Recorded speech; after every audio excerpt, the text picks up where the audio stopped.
Hello students, कैसे आप सब। आज हम क्लास 12 का मैथ स्टार्ट कर रहे हैं। चैप्टर 1 है रिलेशन एंड फंक्शन। इसमें देखिए 4 चीज़ पढ़ना है। इंट्रोडक्शन, इसमें पढ़ेंगे रिलेशन क्या होता है। दूसरा है टाइप्स ऑफ रिलेशन, रिलेशन कितने प्रकार के होते हैं। तीसरा पढ़ेंगे टाइप्स ऑफ फंक्शन, फंक्शन कितने प्रकार के होते हैं। और चौथा पढ़ेंगे composition of function and invertible function. सबसे पहले हम इंट्रोडक्शन पढ़ेंगे रिलेशन एंड फंक्शन का। देखिए रिलेशन क्या है। रिलेशन का मतलब है कोई भी दो ऑब्जेक्ट के बीच का रिलेशन।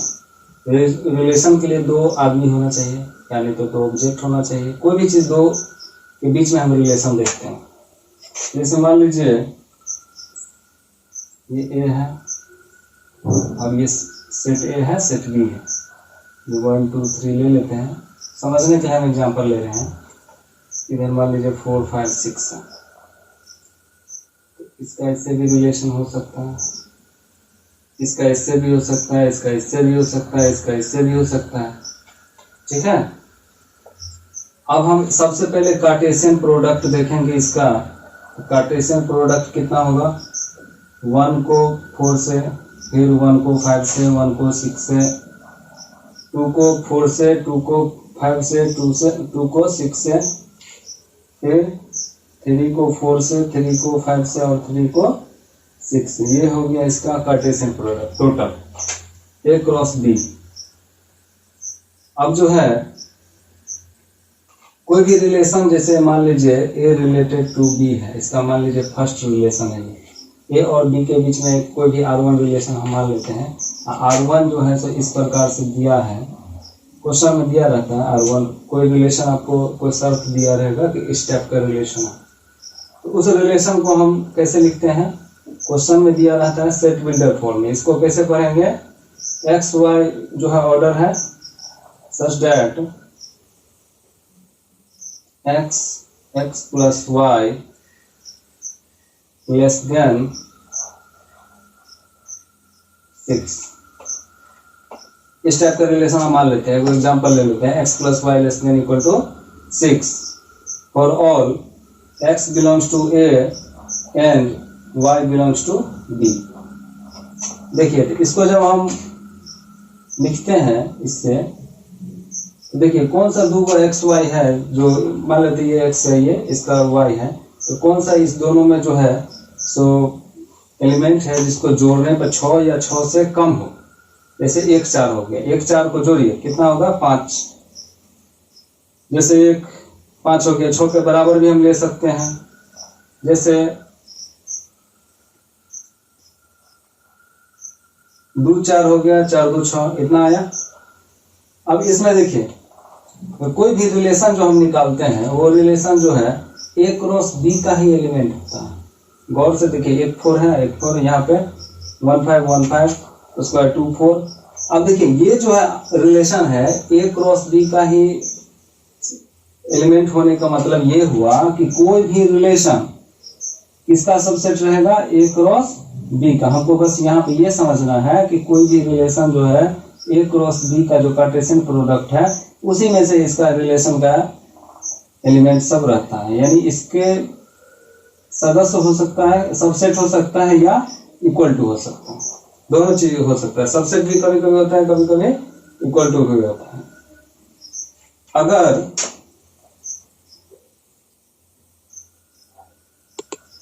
इक्वल टू जब हो जाएगा तब क्या होगा, व्हेन आर जो है कोई भी रिलेशन जो है ए क्रॉस बी कार्टेशियन प्रोडक्ट का बराबर हो जाए, सारा का सारा एलिमेंट इसमें आ जाए, तो उस कंडीशन में क्या कहते हैं रिलेशन को, then relation is called universal relation. उस कंडीशन में हम क्या कहेंगे रिलेशन को, ये चीज याद कर लीजिएगा।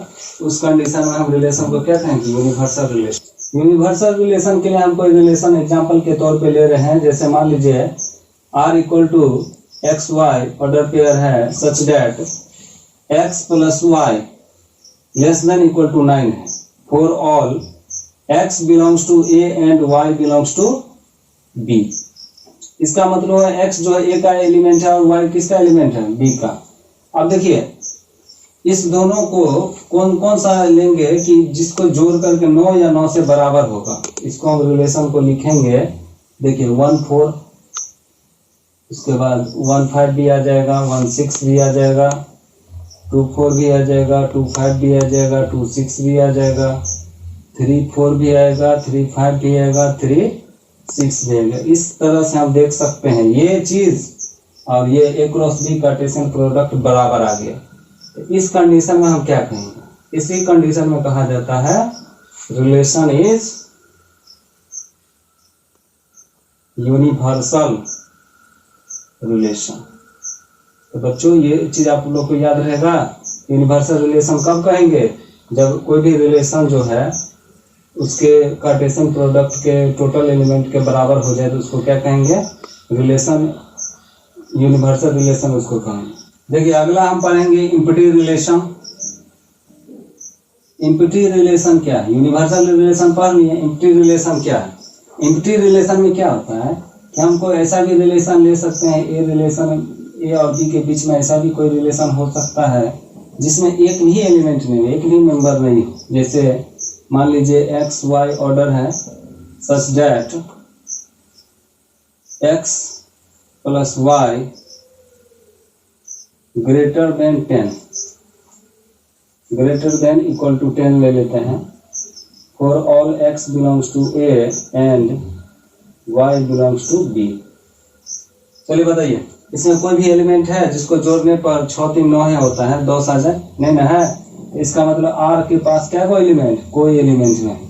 तो इस कंडीशन में हम क्या कहेंगे, इसको कहेंगे इम्पटी रिलेशन। समझ गए इम्पटी रिलेशन किसको कहेंगे। देखो एक बार और रिवीजन करा देते हैं। अगर आर बराबर हो जाए ए क्रॉस बी का, यानी कार्टेशियन प्रोडक्ट के रिलेशन, अगर कोई चीज का रिलेशन अगर बराबर हो जाए, ये यूनिवर्सल रिलेशन। और अगर कोई एलिमेंट नहीं है तो उस टाइम में क्या होगा, इम्पटी रिलेशन। इस दोनों को क्या कहा गया है, ट्राइवियल रिलेशन। क्या कहा गया है, ट्राइवियल रिलेशन। अब हम लोग पढ़ेंगे आइडेंटिटी रिलेशन। देखिए आइडेंटिटी नाम का ही मतलब है आइडेंटिकल। आइडेंटिकल का मतलब हुआ सेम, यानी जो जिसका एलिमेंट सेम। मान लीजिए जैसे ए है बी है, इस दोनों के बीच का रिलेशन आर है, 1 2 3 है, और ए ही ले लेते हैं, जैसे 1 2 3 है। आर कोई रिलेशन है 1 से 1 को, 2 को 2 से, और 3 को 3 से। तो इस टाइप का अगर रिलेशन रहे इसको क्या कहेंगे, आइडेंटिकल। क्यों, क्योंकि यहाँ पे सेम एलिमेंट। देखिए इसका डिफिनीशन क्या होता है, a relation in set A said to identity relation if every element of set A is related to itself। इसका देखिए पॉइंट गौर करिए, एवरी एलिमेंट का मतलब क्या हुआ, 1 भी 2 भी और 3 भी, और किससे रिलेटेड हो, इट सेल्फ से रिलेटेड। यहाँ देखिए 1 1 2 2 3 3, 1 अपने आप से रिलेटेड है, 2 अपने आप से रिलेटेड है, 3 अपने आप से रिलेटेड है। इसको हम क्या कहेंगे, आइडेंटिकल रिलेशन।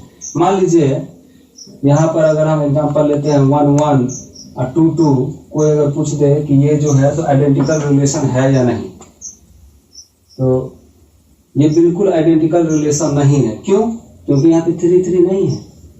यहाँ पे क्या लिखे, एवरी माने सबको लेना है, 3 को भी लेना है। इसमें क्या दिए हैं, 3 नहीं दिए हैं, तो ये क्या है, ये जो है 3-3 नहीं होने के कारण ये आइडेंटिकल रिलेशन नहीं है।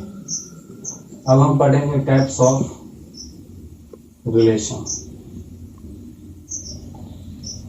ये रिलेशन 3 प्रकार के होते हैं। पहला है रिफ्लेक्सिव, फर्स्ट है रिफ्लेक्सिव रिलेशन। देखिए रिफ्लेक्सिव रिलेशन क्या है, जैसे ये है, इस दोनों के बीच का रिलेशन है। If the relation in set A said reflexive relation if A belongs to R। इसका मतलब समझिए, ए का मतलब क्या हुआ, सेम एलिमेंट इसमें भी जो है, तो अगर रिलेशन में है सेम एलिमेंट, मान लेते हैं रिलेशन कोई है, जैसे 1-1 हो गया, 2-2 हो गया, 3-3 हो गया, तो ये क्या है, रिफ्लेक्सिव है, बिल्कुल है। क्यों है, क्योंकि देखिए यहाँ पे सेम एलिमेंट खुद से अगर इटसेल्फ से, इसमें भी इटसेल्फ से अगर रिलेटेड रहे तो वो क्या होता है, रिफ्लेक्सिव। दूसरा रिलेशन है साइमेट्रिक रिलेशन। साइमेट्रिक रिलेशन किसको कहेंगे, रिलेशन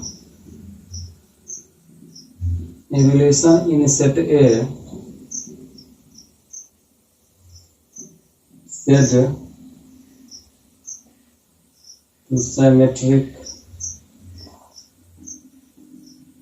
relation if, देखिए इसमें 2 कंडीशन होना चाहिए, ए बी आर से रिलेटेड है, साथ ही साथ बी ए भी आर से रिलेटेड हो। इसका मतलब हुआ ए बी से रिलेटेड है तो बी को ए से भी रिलेटेड होना चाहिए, तब ये रिलेशन क्या होगा, सिमेट्रिक। मान लीजिए राम का दोस्त श्याम है तो श्याम का भी दोस्त राम होना चाहिए, तब जो है क्या होगा, ये रिलेशन क्या होगा, सिमेट्रिक। जैसे R बराबर 1 to 2 1, चलिए बताइए ये रिलेशन क्या होगा, ये रिलेशन सिमेट्रिक है, बिल्कुल ये रिलेशन सिमेट्रिक है। क्यों, क्योंकि ये उल्टा होना चाहिए, उलट गया, ये 1-2 से क्या हो गया 2-1।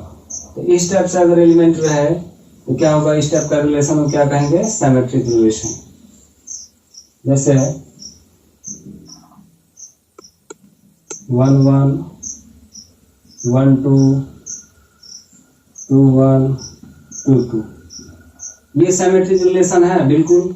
1-1 का उल्टा 1-1 होता है जो यहीं पे है, ठीक है। 1-2 का उल्टा 2-1 होता है जो यहाँ पर है, और 2-2 का उल्टा क्या होगा, 2-2 ही होगा तो जो यहीं पे है, तो इसका मतलब ये भी सिमेट्रिक होगा। तीसरा है ट्रांजिटिव रिलेशन। देखिए ये रिलेशन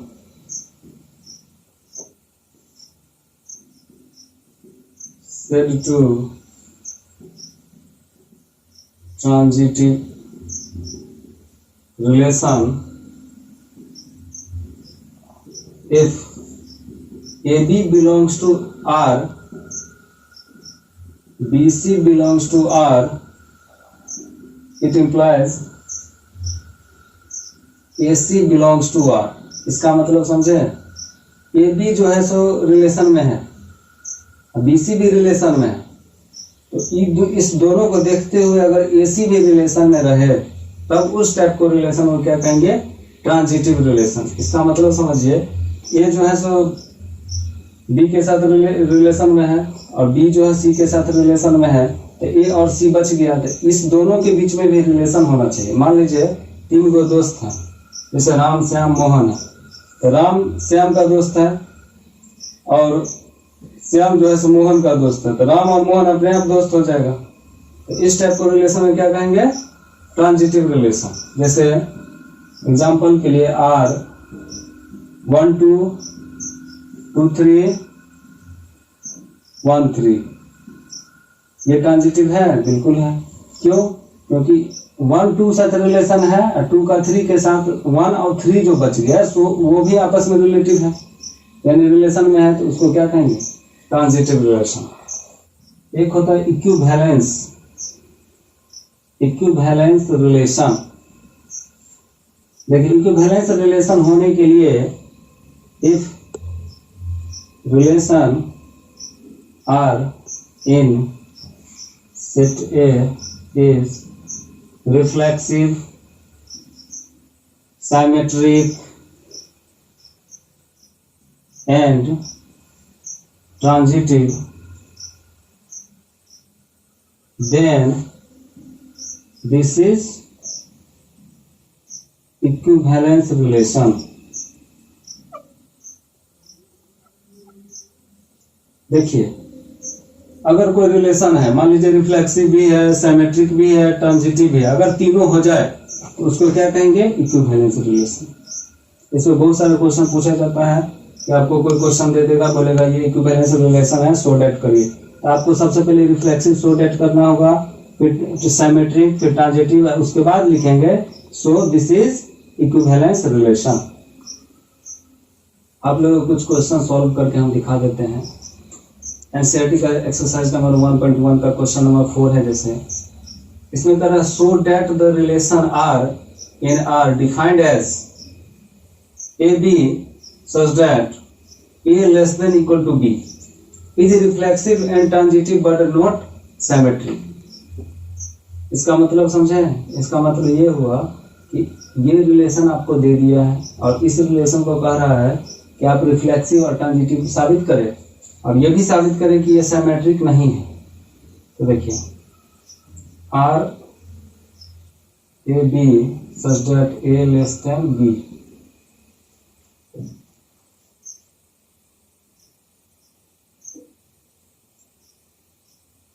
मान लेते हैं जैसे कोई रिलेशन है ए से ए है 1 2 3, कोई रिलेशन है। देखिए क्वेश्चन में दिया क्या है? R equal to a B such that a less than equal to B. इसका मतलब हुआ ए जो है सो बी से छोटा है या बराबर है, छोटा या बराबर है। अब देखिए आर बराबर बराबर भी तो ले सकते हैं, तो आर अगर हम रिलेशन 1 1 2 2 और 3 3 हम ले सकते हैं आराम से। इसको देखते हुए बराबर भी ले सकते हैं, तो ये हम ले सकते हैं। इसीलिए देखिए सब एलिमेंट सेम है, बराबर है, तो इसको क्या कहेंगे? इसीलिए आर इज रिफ्लेक्सिव। उसके बाद आर बराबर 1 2 हम ले सकते हैं, आर बराबर 1 2 ले सकते हैं, लेकिन इसके साथ 2 1 हम नहीं ले सकते। आर बराबर 1 2 तो ले सकते हैं लेकिन 2 1 नहीं ले सकते हैं, इसीलिए ये सिमेट्रिक नहीं है। इसीलिए R is not symmetric। अब देखिए R बराबर 1 2 ले सकते हैं, 2 3 ले सकते हैं। क्यों? क्योंकि देखिए 2 से छोटा है 1 और 3 से छोटा है 2। इसमें तो यही है कि b से छोटा रहना चाहिए ये, यानी तो बराबर रहना चाहिए। बराबर वाला तो यहाँ ले लिए हैं, रिफ्लेक्सिव हो गया। अब देखिए यहाँ पर जो है तो 1 3 भी ले सकते हैं। क्यों? क्योंकि 3 से छोटा है 1। इस हिसाब से इसके कंडीशन को हम फॉलो कर रहे हैं। तो इसका मतलब हुआ देखिए 1 2 से रिलेटिव है, 2 3 से रिलेटिव है और 1 जो है सो 3 से भी रिलेटिव है। तो इस टाइप के रिलेशन को हम क्या पढ़ाए थे? इस टाइप के रिलेशन को कहते हैं transitive.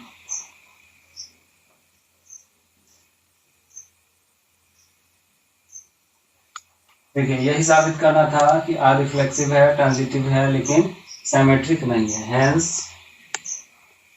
Are is reflexive, transitive but not symmetric।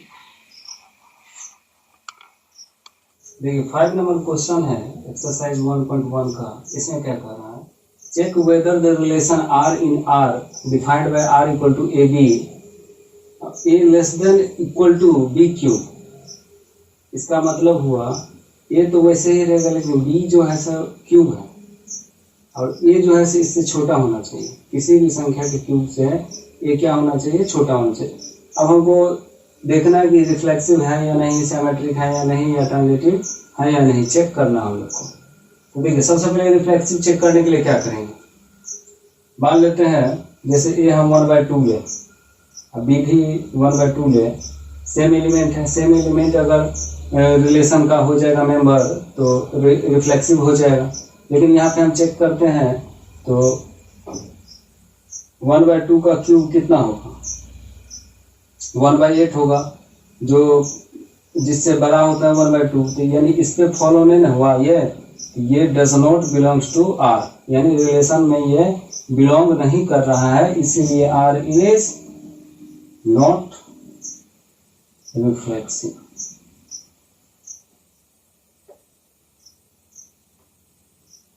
ये रिफ्लेक्सिव नहीं है। अब हम देखेंगे सिमेट्रिक है या नहीं। सिमेट्रिक देखने के लिए क्या करेंगे, कोई एग्जांपल ले लेते हैं, जैसे 1 और 3/2 ले लेते हैं। ये बिलोंग्स टू आर है, क्यों, क्योंकि 3/2 का क्यूब कितना होगा, 27/8 होगा, जो 3.3 समथिंग होगा, जो किससे बड़ा है, 3.3 जो है 1 से बड़ा है। यहाँ पे देखिए कोई भी चीज का क्यूब, यहाँ जो चीज है उसका क्यूब निकाल के हम देखेंगे, अगर वो बड़ा हो गया तो हो गया तो इसका मतलब इसको फॉलो कर रहा है, यानी रिलेशन में है। लेकिन जैसे हम इसको पलट देंगे 3/2 इधर 1 इधर, तो ये जो है सो फॉलो नहीं होगा, क्योंकि इसको बड़ा रहना, इसका क्यूब को बड़ा रहना चाहिए। और जो इससे जो है 1.5 है, लेकिन इसका क्यूब कितना होगा, 1 ही होगा, जो बड़ा नहीं ना है, ये बिलोंग्स नॉट आर, यानी बिलोंग नहीं करने के कारण जो है, देखिए दोनों चीज बिलोंग करना चाहिए, दोनों चीज बिलोंग कर जाएगा तो सिमेट्रिक होगा। अगर दोनों चीज बिलोंग नहीं करेगा रिलेशन में तो वो सिमेट्रिक नहीं होगा। R is not symmetric. Next हम देखेंगे जैसे 3 है और 3/2 बिलोंग्स टू आर है। क्यों है, क्योंकि देखिए 3/2 का क्यूब कितना होता है, 3.3 लगभग होता है, जो 3 से ज्यादा है, 3 से जब ये ज्यादा है तो इसमें देखिए ज्यादा वाला चिन्ह है ना, यहाँ पे जो नंबर है इसका क्यूब जो है, क्यूब निकालेंगे वो जो है पहले वाला नंबर से बड़ा रहना है। यहाँ पे बड़ा हो रहा है, इसका मतलब फॉलो कर रहा है, फॉलो करने का मतलब ये रिलेशन में है। एक और ऐसा ही रिलेशन ले लेते हैं अपने मन से एग्जांपल में, जैसे 3/2 और 3/2 3.3 होता है, तो मान लेते हैं यहाँ पे 6/5। देखिए 3 और 3/2 रिलेशन में है, क्यों रिलेशन में है, क्योंकि इसका क्यूब जो है, इसका क्यूब लगभग में हो जाएगा आपको 27/8, जो 3.3 के आसपास होगा, 3 से जो बड़ा है। यहाँ पे वही ना कह रहा है कि दूसरा नंबर का क्यूब इस पहला नंबर से बड़ा रहना चाहिए, बड़ा है, ये रिलेशन में है। अब इसमें भी देख लीजिए, पहला नंबर से इस नंबर का क्यूब बड़ा होगा, जैसे इसका क्यूब होगा 216/125, जो लगभग में 1.8 के आसपास आएगा। देखिए ये कितना है, 1.5 है, ये बड़ा है। अब हम इस दोनों को, ये दोनों तो रिलेशन में है, अब हम दोनों को मिला के देखेंगे तो 3 और 6/5 आना चाहिए रिलेशन में। 3 और 6/5 रिलेशन में है या नहीं, देखिए ये 3 है और इसका क्यूब कितना आता है 1.8, ये बड़ा होना चाहिए। ये यहाँ पे क्या छोटा है, इसलिए ये जो है does not belongs to R, इसीलिए आर इज नॉट ट्रांजिटिव। इस हिसाब से हम कह सकते हैं R is nor reflexive nor transitive symmetric and neither transitive, यानी इसमें से कोई भी रिलेशन नहीं। आप लोग एनसीईआरटी का एक्सरसाइज 1.1 बनाइएगा घर पर, ठीक, और हमारे चैनल को सब्सक्राइब करें, लाइक कमेंट करें और बहुत सारे दोस्तों में शेयर करें, और फेसबुक इंस्टाग्राम पे भी फॉलो करें। वहाँ पे यूट्यूब के डिस्क्रिप्शन में फेसबुक इंस्टाग्राम का लिंक दे दिया गया है, वहाँ पे जाकर फॉलो कर लें, ताकि आपको रोज़ 8 बजे जो हम वीडियो डालें वो आपको मिल सके। नेक्स्ट वीडियो कल 8 बजे रात में डाला जाएगा। सो आप लोग जो है सो रोज़ वीडियो को देखें और ज़्यादा से ज़्यादा शेयर करें, ताकि सभी स्टूडेंट जो है सो इसका 12th का तैयारी कर सकें।